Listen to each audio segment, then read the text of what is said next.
Mas note que a mesma expressão que nós encontramos no versículo 1, nós vamos encontrar de novo no versículo 14, por esta causa. Dirão os comentaristas que, de alguma maneira, Paulo já está pronto para fazer a oração neste momento, aqui no início do capítulo 3. Mas ele se detém um pouco para que antes da oração, que nós vamos encontrar lá dos versículos 14 a 21, ele possa demonstrar a sua percepção daquilo que Deus tem realizado, daquilo que Deus tem operado. Nós verificamos lá no capítulo 1 as bênçãos da igreja em Cristo Jesus. No capítulo 2, tentamos então prosseguir e verificamos como se compreendem estas bênçãos. E agora Paulo se volta inicialmente para a sua percepção, para falar como isso tem a ver com a sua própria vida, o seu chamado. É interessante lembrar que Paulo, antes Saulo, foi chamado por Deus justamente para ser este que veio ser conhecido como o apóstolo dos gentios, proclamando o evangelho da graça de Deus e realmente tendo a clara percepção do que ele chama aqui de mistério. Mas mistério que vai ser descrito com muita clareza quando lemos assim, a partir do versículo 3. Pois, segundo uma revelação, me foi dado conhecer o mistério, conforme escrevi há pouco, resumidamente.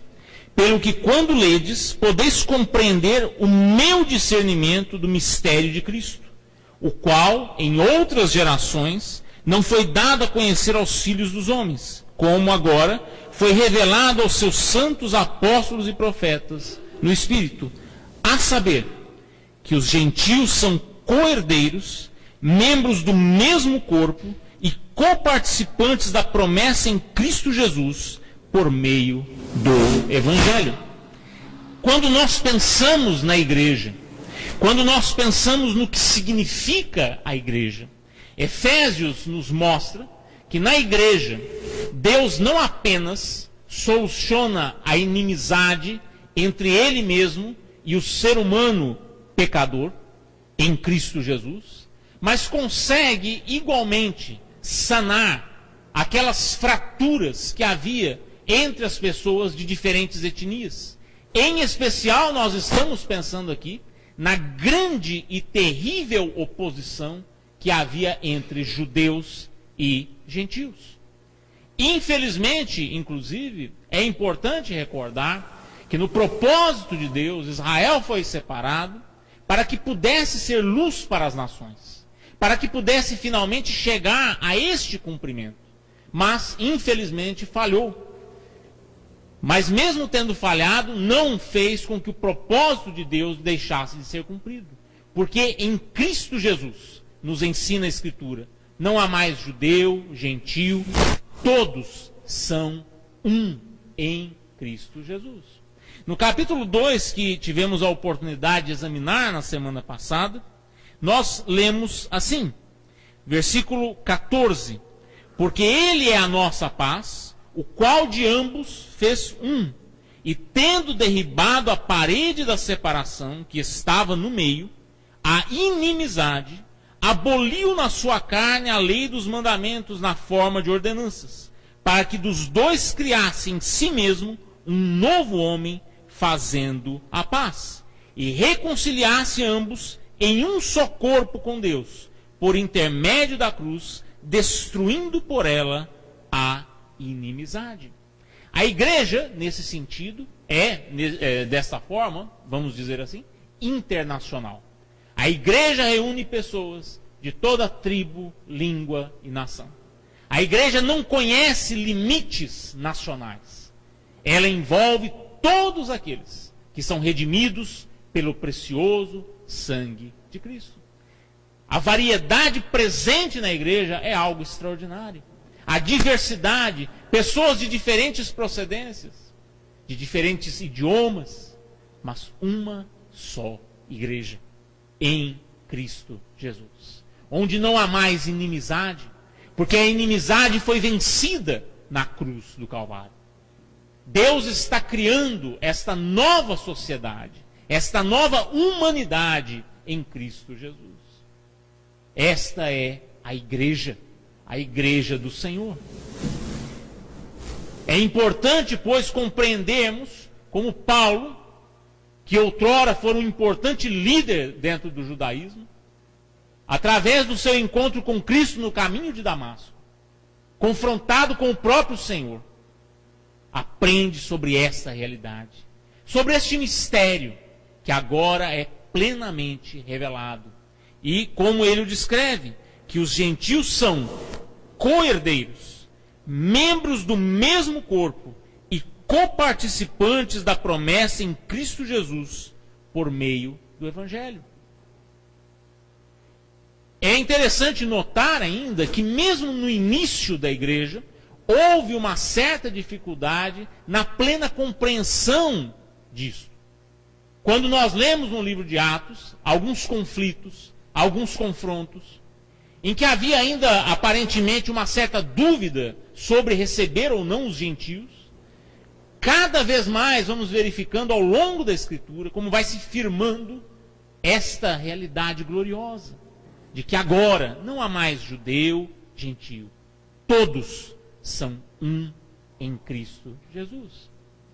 E esta mesma realidade, meus amados irmãos, é importante que nós a reafirmemos ainda hoje. O fato de que todos nós somos um em Cristo Jesus.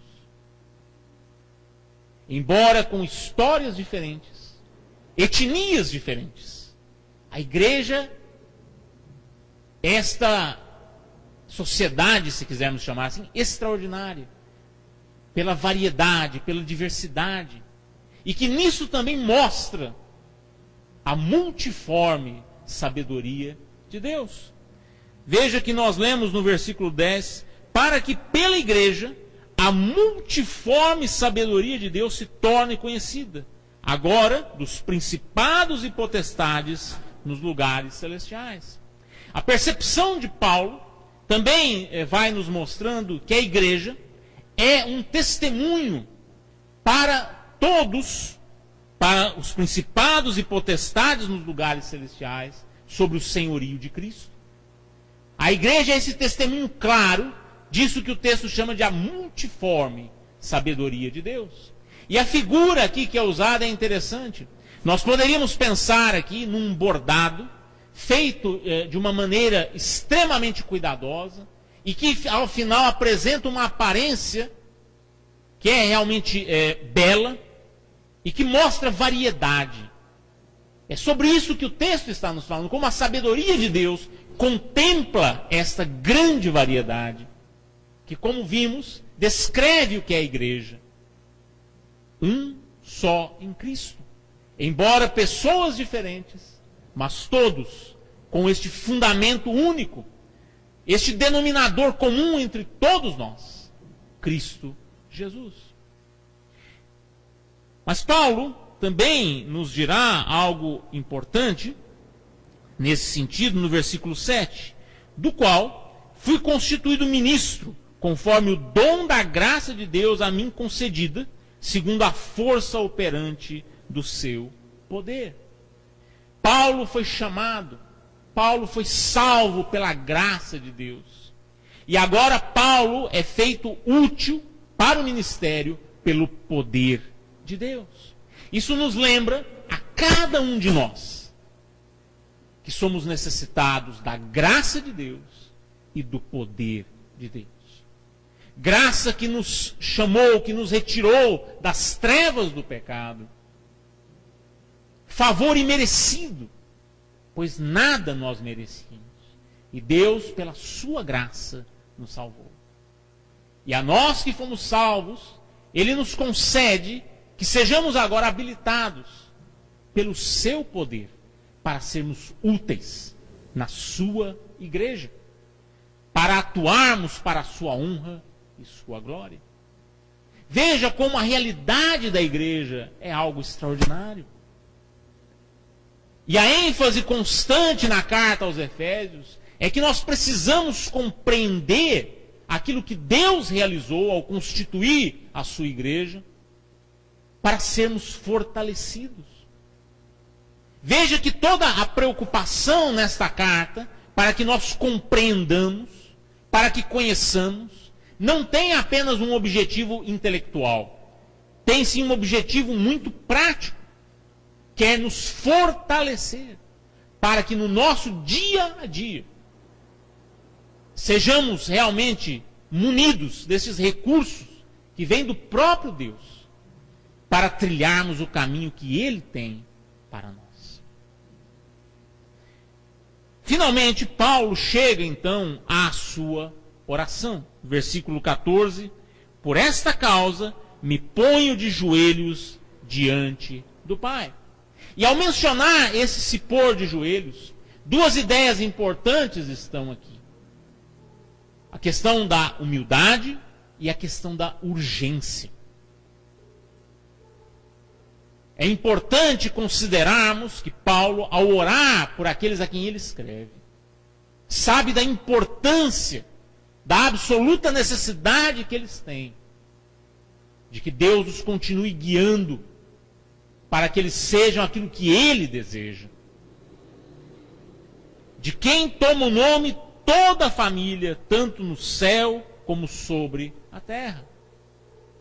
Para que, segundo a riqueza da sua glória, vos conceda que sejais fortalecidos com poder, mediante o seu Espírito, no homem interior. E assim, habite Cristo no vosso coração pela fé, estando vós arraigados e alicerçados em amor.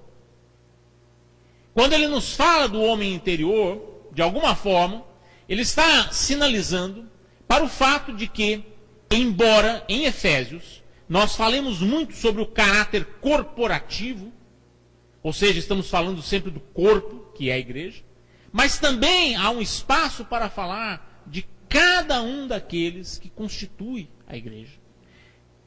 Porque, embora um só corpo, são vários membros. E as duas coisas permanecem juntas. Há espaço tanto para a exortação, quanto à coletividade, quanto ao corpo, como para cada um daqueles que constitui este corpo. E, finalmente, nos lembrando que a ideia é que cada um contribua para que, finalmente, o corpo cresça para a honra e glória de Deus. Veja que o aspecto corporativo, o aspecto coletivo e o aspecto individual não precisam e não devem certamente se chocar, mas estão juntos na realidade gloriosa que é a igreja. Muitos membros, mas um só corpo. Cada membro colaborando para que finalmente o corpo seja edificado, para que o corpo cresça. Mas Paulo ainda prossegue e nos diz, no versículo 18, a fim de poderes compreender com todos os santos qual é a largura e o comprimento e a altura e a profundidade, e conhecer o amor de Cristo, que excede todo entendimento, para que sejais tomados de toda a plenitude de Deus. Esta é a experiência gloriosa que nós temos como igreja do Senhor. De caminharmos rumo não apenas a uma compreensão técnica, mas um conhecer que toma a nossa vida, em que finalmente nós somos tomados pela plenitude de Deus, para a honra e glória dele. Experimentando profundamente isto que ele realizou por nós em Cristo Jesus. Mas Paulo ainda diz mais. Quando termina esta oração, dizendo: ora, há aquele que é poderoso para fazer infinitamente mais do que tudo quanto pedimos ou pensamos, conforme o seu poder que opera em nós. A ele seja a glória na igreja e em Cristo Jesus, por todas as gerações, para todos sempre. Amém. Veja que o final necessariamente leva para uma grande declaração de adoração ao Deus eterno e de reconhecimento que este é o Deus que faz infinitamente mais do que tudo quanto pedimos ou pensamos, conforme o seu poder que opera em nós. É interessante que lá no capítulo 1, no versículo 19, nós lemos da seguinte maneira, capítulo 1, versículo 19. E qual a suprema grandeza do seu poder para com os que cremos, segundo a eficácia da força do seu poder. Versículo 20. O qual exerceu ele em Cristo, ressuscitando dentre os mortos e fazendo sentar à sua direita nos lugares celestiais. Quando nós falamos sobre este Deus, nós estamos falando sobre um Deus para quem não há absolutamente nada impossível. O Deus que pode fazer infinitamente mais do que tudo quanto pedimos ou pensamos. Quando nos colocamos diante dele para clamar, para interceder, precisamos ter diante de nós, com plena clareza, esta convicção. Este é o Deus poderoso para fazer infinitamente mais. Não há absolutamente nada que seja difícil, impossível para ele. E o poder dele opera em nós. O mesmo poder que ressuscitou a Cristo dentre os mortos, diz o texto, é o poder que opera em nós, que nos capacita a prosseguir, que nos capacita a realizarmos aquilo que ele tem para nós. Ele nos tem chamado para sermos o seu povo, a sua igreja. O poder de Deus opera em nós. Não é sem motivo que o próprio Evangelho é descrito também na Escritura como poder de Deus para a salvação de todo aquele que crê. Quando nós pensamos na igreja, no que representa a igreja, não podemos nos esquecer de que estamos falando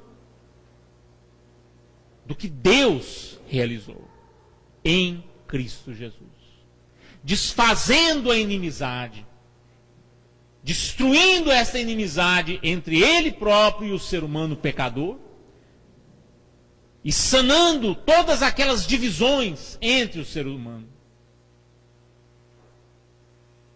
E agora constituindo um povo para si, sobre o qual ele opera com poder. Isso deve levar a igreja a ser continuamente fortalecida, ao enfrentar os desafios que ela tem diante de si. Lembrar que os recursos com os quais ela conta são nada menos do que os recursos oferecidos pelo Deus poderoso para fazer infinitamente mais. E daí, nós precisamos talvez perguntar se o nosso cotidiano demonstra isso.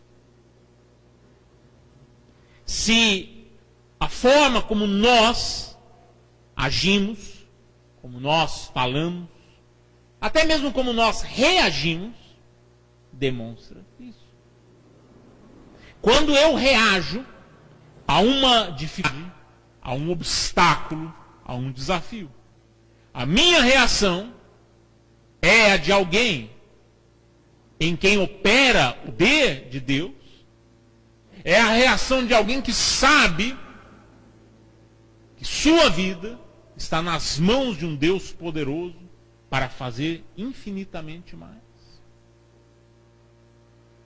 A nossa reação diante de tudo aquilo que acontece no nosso viver demonstra esta realidade. de sabermos que fazemos parte da igreja do Senhor.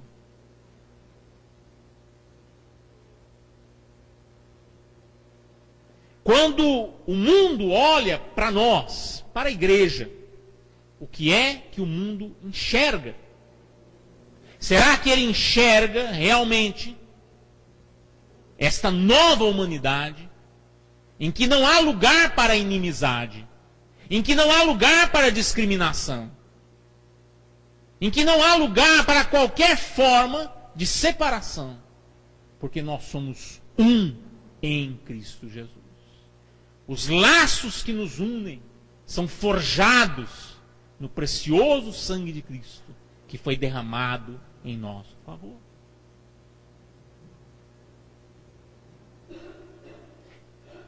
É absolutamente necessário para vivermos o que significa ser igreja, que mais uma vez nos voltemos para a Escritura e na Escritura sejamos confrontados com o Deus que nos chama continuamente a sermos fortalecidos na força do seu poder.